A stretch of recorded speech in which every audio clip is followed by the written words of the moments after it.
sais pas si on essaye d'expliquer les tiers-lieux. Ce qu'on a essayé de faire par rapport à cette exposition, moi je fais partie du pôle recherche de la Cité du Design, donc je suis une sorte de designer en immersion dans ces écosystèmes qui sont des émergences et des sortes de signaux faibles pour lesquels nous on souhaite porter une attention particulière parce qu'on pense que dans ces tiers-lieux il y a la promesse de réponse ou d'éléments de réponse par rapport aux mutations du travail, et donc à défaut de pouvoir vraiment les définir ou d'essayer de les définir, on essaye plutôt de regarder les signaux faibles qui sont porteurs de solutions.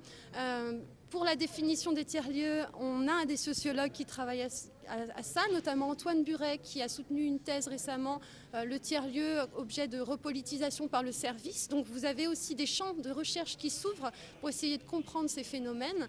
Et le design, à quoi il sert dans cette histoire? Il sert aussi à rendre compréhensible physiquement, matériellement pour le public, des problématiques qui sont parfois très abstraites parce que issues de la complexité, du numérique.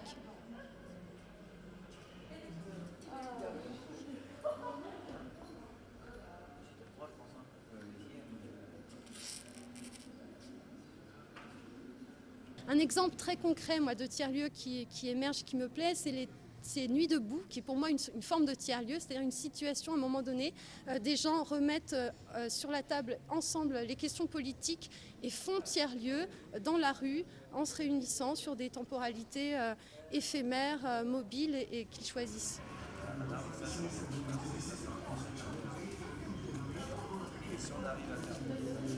Cette petite boîte là, en fait, elle est porteuse d'espoir pour vous. Elle est porteuse d'espoir, oui. Elle essaie surtout de montrer en fait une certaine complexité en fait de notre relation à l'énergie ou à toute commodité en fait qui nous permettent de vivre dans un certain confort, avec en effet de prime abord cette partie front entre guillemets qui montre de manière très minimaliste des LED qui s'allument tout simplement, mais de l'autre côté tout un réseau de fils, de câbles, etc. qui montre aussi un peu une certaine complexité. La relation en fait avec notamment cette biennale de design, c'est de dire toutes les questions de design et notamment dans des infrastructures qui sont des infrastructures critiques comme les infrastructures énergétiques où l'objectif potentiellement est de pouvoir avoir des infrastructures qui sont résilientes et de pouvoir mettre en lien des consommateurs et des producteurs et notamment pouvoir favoriser l'échange pair à pair d'électricité. Dans ce cadre-là, c'est beaucoup plus une problématique de design d'articulation entre les organisations, entre les différents acteurs et comment est-ce qu'on pense cette organisation et la gouvernance de l'énergie comme une commodité qui est un bien commun.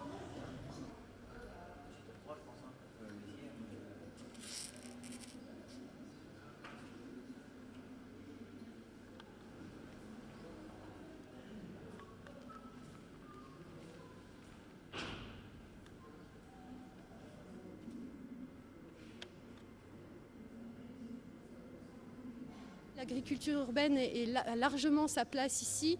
Elle était déjà proposée il y a 10 ans par les premières biennales. Le rôle de la Cité du Design, c'est aussi ça, c'est d'aller regarder des émergences à l'œuvre. John Takara, donc, il y a 10 ans, nous proposait un premier regard sur cette question de la revégétalisation et dans les villes. Aujourd'hui, à Paris, par exemple, on a des projets maintenant participatifs, institutionnalisés, mis en œuvre par la mairie. Et c'est ça que nous apportent les tiers-lieux. On se rend compte qu'en regardant ces petites émergences, elles sont la promesse de choses qui vont ensuite se répandre sur le territoire à l'image de ces enjeux de végétalisation.